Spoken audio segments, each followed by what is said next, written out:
Kaveri business பார்த்துக்கிட்டு இருக்க வருங்கால கோடீஸ்வரர்கள் வரைக்கும் வணக்கம். வணக்கம்.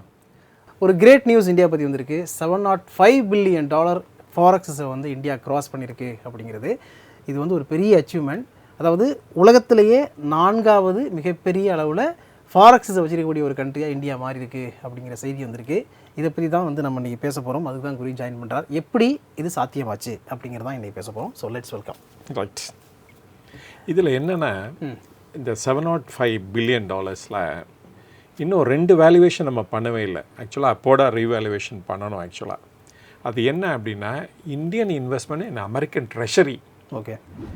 அதில் வந்து நியர்லி $230 பில்லியன் இன்வெஸ்ட் பண்ணியிருக்காங்க. இன்றைக்கி வந்து ரேட் குறையிறதுனால இது வந்து அப்ரிஷியேட்டாக இருக்குது. ஓகே. பாண்டு ரேட்டெல்லாம். அதே சமயத்தில் கோல்டு வந்து 800 டன்ஸ் ஆஃப் கோல்டு வச்சுருக்காங்க. இன்றைக்கி கரண்ட் மார்க்கெட் ரேட்டுக்கு போட்டு அதை வேல்யூவேஷன் பண்ணலை. அந்த ஓல்டு ரேட்லேயே வேல்யூ பண்ணி $705 பில்லியன் இருக்குது. இதையும் ரீவேல்யூவே பண்ணால் இன்னும் ஜாஸ்தியாக தான் இருக்கும். ஆனால் இந்த மைல்ஸ்டோன் வந்து கிரேட் மைல்ஸ்டோன் அப்படின்னு சொல்லுவேன் நான். என்னுடைய லைஃப்பில் வந்து ஒரு பின்னோக்கி பார்த்தேன்னு வச்சுக்கோங்களேன், அது எப்படி நம்ம கிராஸ் பண்ணி வந்தோன்ட்டு சொல்லலாம், ஈஸியாக சொல்லலாம். ஃபஸ்ட்டு ஃபேஸ் எடுத்துட்டிங்கன்னு வச்சுக்கோங்களேன், அதாவது 1960s அந்த டைமில் எடுத்துக்கோங்க. அப்போ தான் நான் பிறந்தேன். ஓகே. அதனால் என்னுடைய ஃபாதர்ஸ் டைம் அப்படின்னு சொல்லலாம். அது வந்து ஒரு ஃபஸ்ட்டு ஃபேஸ் எடுத்துக்கிட்டோம்னா, இந்தியா வந்து ஒரு புவர் கண்ட்ரி.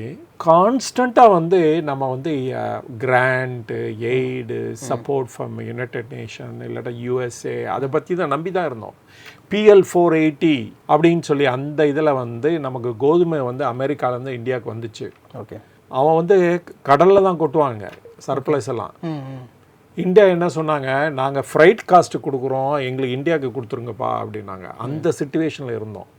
1965, 66, 67 பஞ்சம், பெரிய ட்ரவுட் இந்தியாவிலேயே. அதில் வந்து நிறைய பேர் எஃபெக்ட் ஆகியிருந்தாங்க, நிறைய பேர் இறந்து போயிருந்தாங்க அப்போ. ஸோ அந்த டைமில் வந்து அமெரிக்காவோட எய்டை நம்பி தான் இந்தியாவே ரன் ஆகிட்டு இருந்தது. அந்த சிச்சுவேஷன். ஈவன் DMK கூட ஆட்சிக்கு வர்றதுக்கு 1967 என்ன சொன்னாங்க, $1 ஒரு படி அரிசி கொடுக்கப்படும் அப்படின்னு சொல்லி கேம்பெயின் பண்ணி தான் வின் பண்ணி வந்தாங்க எலெக்ஷனுக்கு. அதுதான் சிச்சுவேஷன். அப்போ அந்த சிச்சுவேஷன் என்ன ஆச்சு அப்படின்னா, க்ரீன் ரெவல்யூஷன் சொல்லி கவர்மெண்ட் இன்ட்ரடியூஸ் பண்ணி அமெரிக்கன் சயின்டிஸ்டே வச்சு நிறைய அதை ஃபாலோ பண்ணி வித்தின் 10 இயர்ஸில் அந்த ட்ரவுட் சிச்சுவேஷன்லேருந்து வெளியே வந்தாங்க. அது ஒரு பெரிய மைல்ஸ்டோன், பெரிய அச்சீவ்மெண்ட். அதுதான் ஃபஸ்ட்டு ஃபேஸில் பார்த்தோம் நம்ம. அதே இது வந்து 1990 வந்து என்ன ஆச்சு அப்படின்னா, ஒரு செகண்ட் ஃபேஸ் ஆரம்பிச்சிச்சுன்னு சொல்லலாம். அப்போ வந்து நோ லாங்கர் ஃபுட்டு வந்து ஒரு ப்ராப்ளம் இல்லை, நமக்கு வந்து ஃபாரின் எக்ஸ்சேஞ்ச் தான் ஒரே ப்ராப்ளம். ஏன்னா நம்மக்கிட்ட போதுமான ஃபாரின் எக்ஸ்சேஞ்ச் ரிசர்வ்ஸ் இல்லை. அதனால் இந்தியாவில் இருக்க கோல்டெல்லாம் எடுத்துக்கொண்டு போய் UKல பிளட்ஜ் பண்ணி அதுலேருந்து பணத்தை வாங்கி நமக்கு வேணுங்கிற அத்தியாவசிய பொருள்லாம் இம்போர்ட் பண்ணோம் 1991. அந்த சிச்சுவேஷன் செகண்ட் ஃபேஸ்ன்னு சொல்லலாம். அப்போ தான் லிபரலைசேஷன் அதெல்லாம் இன்ட்ரடியூஸ் பண்ணாங்க. Congress government led by Narasimha Rao and finance minister வந்து மன்மோகன் சிங் இருந்தார். ஸோ அப்போ வந்து லிபரலைஸ் பண்ணும்போது ஃபாரின் இன்ஸ்டிடியூஷனல் இன்வெஸ்டர்ஸ் கூட இந்தியன் மார்க்கெட்டில் இன்வெஸ்ட் பண்ணலான்னு சொல்லி அப்போ ஒரு டிசிஷன் எடுத்தாங்க. அப்புறம் வந்து கம்ப்ளீட்டாக எக்கானமி வந்து லிபரலைஸ் பண்ணாங்க. நிறைய இது வந்து ஆப்பர்ச்சுனிட்டி வந்துச்சு. ஏர்லைனோ, டெலிகாமு, தென் டெலிவிஷன் அப்படின்னு சொல்லி நிறைய இதுக்கு லிபரலைஸ் பண்ணி இதெல்லாம் அலோவ் பண்ணாங்க. இண்டஸ்ட்ரியெலாம் வர்றதுக்கு அண்டு க்ரோத்துக்கு நிறைய இன்சென்டிவ்லாம் ப்ரொவைட் பண்ணாங்க. இது வந்து ஒரு பெரிய செகண்ட் இம்பார்ட்டன்ட் ஃபேஸு. அப்போ தான் வந்து இந்த ஃபாரின் எக்ஸ்சேஞ்ச் வந்து ஸ்லோவாக அக்குமுலேட் ஆக ஆரம்பிச்சிச்சு. அப்போ தான் ஸ்லோவாக வர ஆரம்பிச்சிச்சு இன்வெஸ்ட்மெண்ட்டு.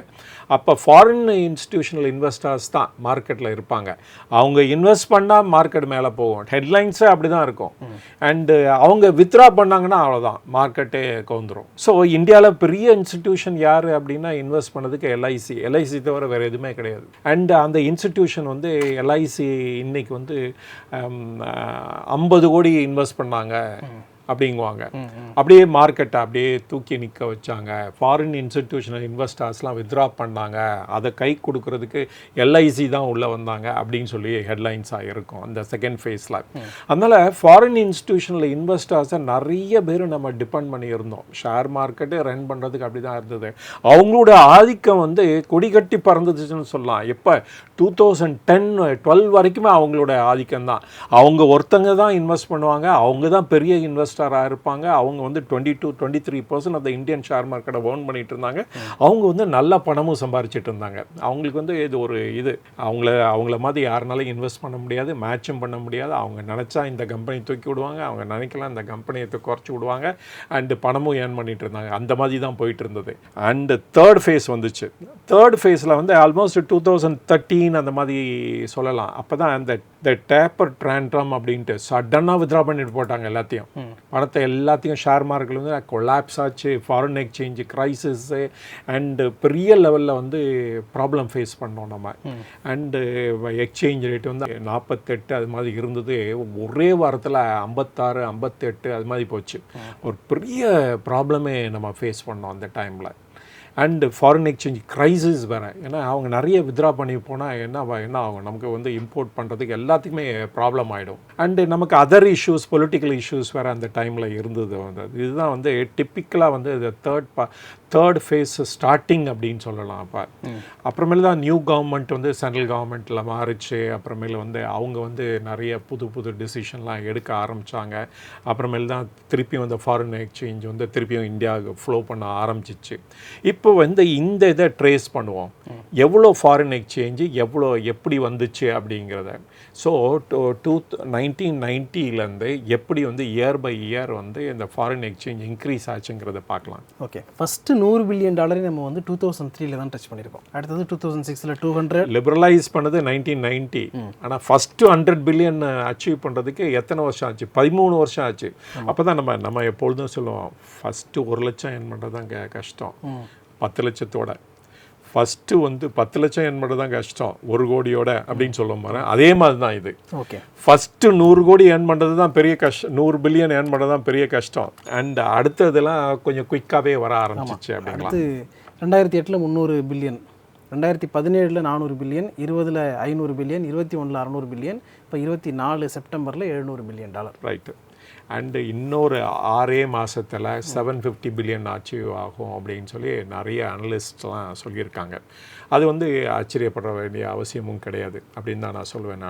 நம்ம இப்போ வந்து 3 ஃபேஸ் பார்த்தோம். ஃபஸ்ட்டு ஃபேஸ் வந்து பெரிய ப்ராப்ளத்தில் இருந்தது, ஃபுட்டுக்கு கூட இது இல்லாமல் இருந்தது, நம்மக்கிட்ட இல்லாமல் இருந்தது, அதை கூட இம்போர்ட் பண்ணியிருந்தோம். செகண்ட் ஃபேஸ் வந்து 1990s ஆரம்பித்தோம். வேறு வந்து நமக்கு ஃபாரின் எக்ஸ்சேஞ்ச் ஒரு பெரிய க்ரைசிஸாக இருந்தது.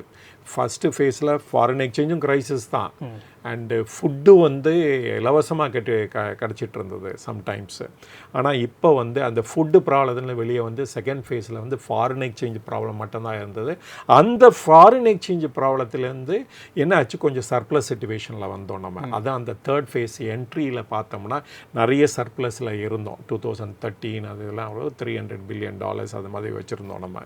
அப்புறமேலு தான் இப்போ வந்து பார்த்திங்கன்னா ஃபாரின் எக்ஸ்சேஞ்ச் வந்து நிறைய ஃப்ளோ ஆரம்பிச்சிச்சு. சரி, எஸ்பெஷலி 2020 பேண்டமிக்கு அப்புறமேல் வந்து நம்மளோட பாலிசியில் ஒரு பெரிய ஓவர்ஹால் நடந்தனால நிறைய இன்வெஸ்ட்மெண்ட் இந்தியா நோக்கி வர ஆரம்பிச்சிச்சு. ஸோ இந்த ஃபேஸ் வந்து ரொம்ப இம்பார்ட்டன்ட் ஃபேஸ் அப்படின்னு சொல்லலாம். அந்த தேர்ட் ஃபேஸில் fag end of the phase வந்து பார்த்திங்கன்னா நிறைய ஃபாரின் எக்ஸ்சேஞ்ச் அட்ராக்ட் பண்ண ஆரம்பித்தோம்.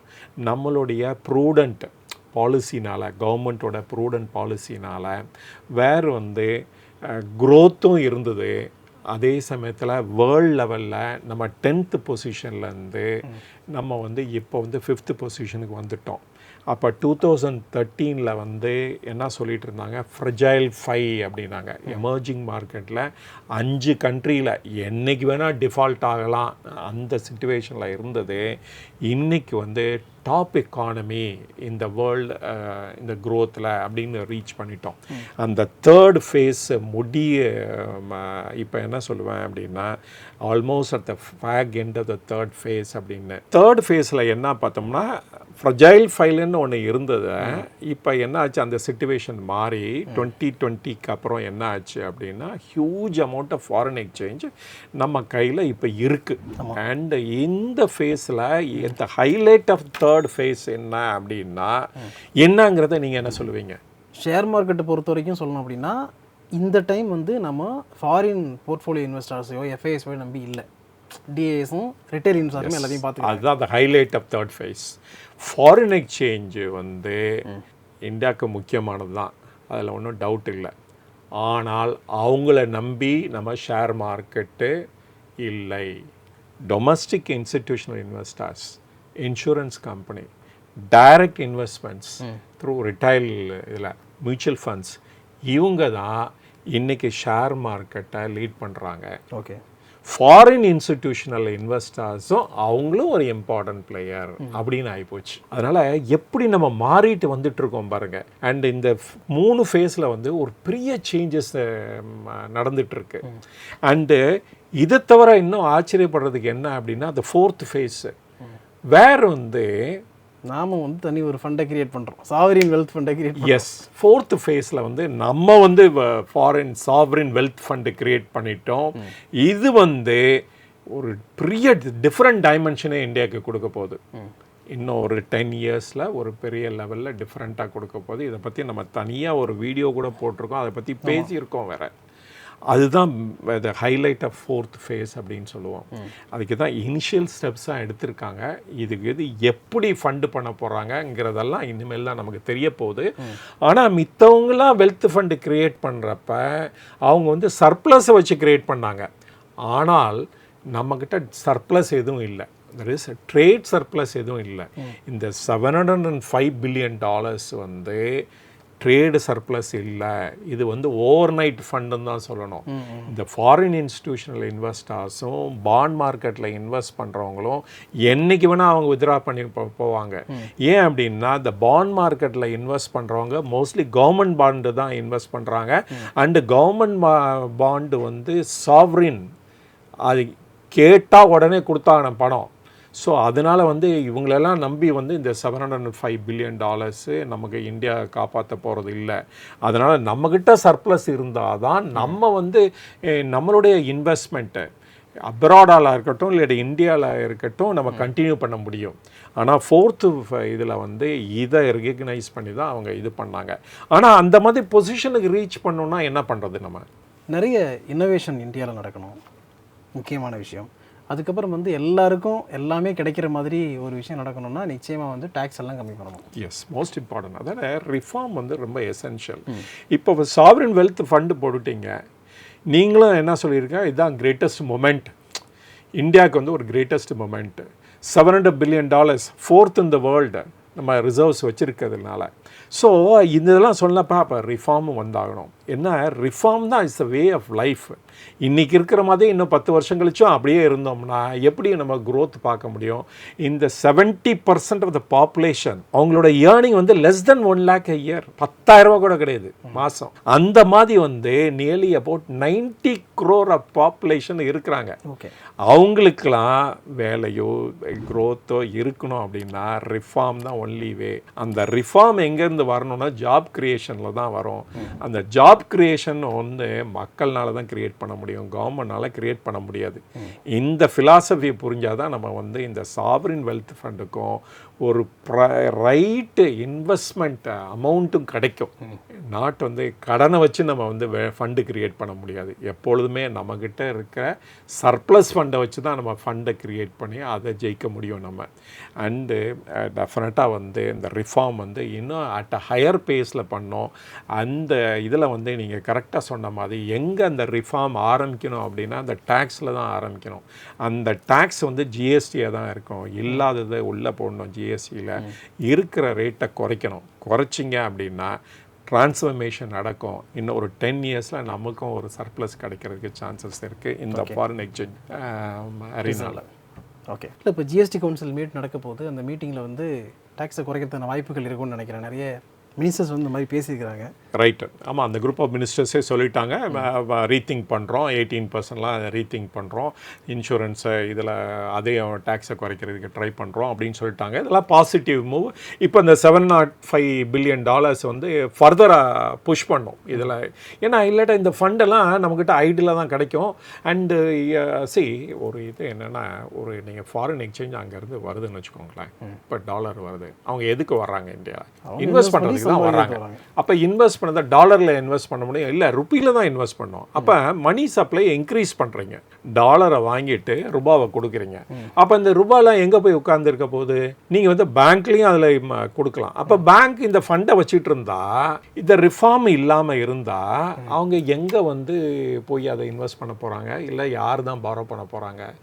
யாருமே பாரோ பண்ண போகிறதில்ல. ஓகே. ஸோ பாரோயிங் நிறைய ஆகணும் அப்படின்னா தென் வந்து நிறைய ரிஃபார்ம், அன்ஃபினிஷ்டு டாஸ்க்கு நிறைய இருக்குது, செய்ய வேண்டியது நிறைய இருக்குது. அதெல்லாம் செஞ்சாங்கன்னா டெஃபினட்டாக டிமாண்ட் ஃபார் லோன் இருக்கும்.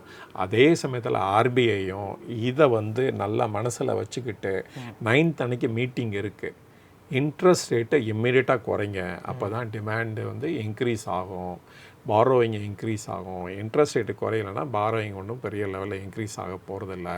ஏற்கனவே கிரெடிட் ஸ்லோ டவுன் ஆகிடுது இந்த செகண்ட் குவார்ட்டரில். அண்ட் வந்து டெபாசிட்டு இன்க்ரீஸ் ஆக ஆரம்பிச்சிச்சு. தென் பட் டிமாண்ட் இல்லைன்னா எப்படி bank can perform well? Interest ரேட்டை குறைக்கணும். அண்டு அதுக்கு பண்ணுறதுக்கு முன்னாடி ஈவன் சிஆர்ஆரையும் குறைச்சிங்கன்னா, there is cash reserve ratio குறைச்சி, ஈவன் எஸ்எல்ஆர்லேயும் குறைச்சிங்க அப்படின்னா தென் வந்து அதே ஒரு பூஸ்டாக அமையும் நம்மளுடைய க்ரோத்துக்கு. ஓகே, நிறைய விஷயங்கள் டீட்டெயிலாக பேசியிருக்கோம். இந்தியாவுடைய ஃபேஸ் எப்படி இருக்குது அப்படிங்கிறத வந்து இதில் பார்த்துருப்பீங்கன்னு நினைக்கிறேன். இந்த வீடியோ உங்களுக்கு பிடிச்சா நிறைய பேர் ஷேர் பண்ணுங்கள். இந்த இந்தியாவுடைய first and second, third, fourth phase எல்லாமே கூகுள் ஷீட்டில் இருக்குது. ஸோ நீங்கள் அக்சஸ் பண்ணிக்கலாம். இதே மாதிரி அடுத்து ஒரு நல்லபடியாக மீட் பண்ணுவோம். அது வரைக்கும் உங்களை நீங்கள் பத்திரமா பார்த்துங்க, நல்லபடியாக யூஸ் பண்ணுங்கள். Thank you so much. தேங்க்யூ.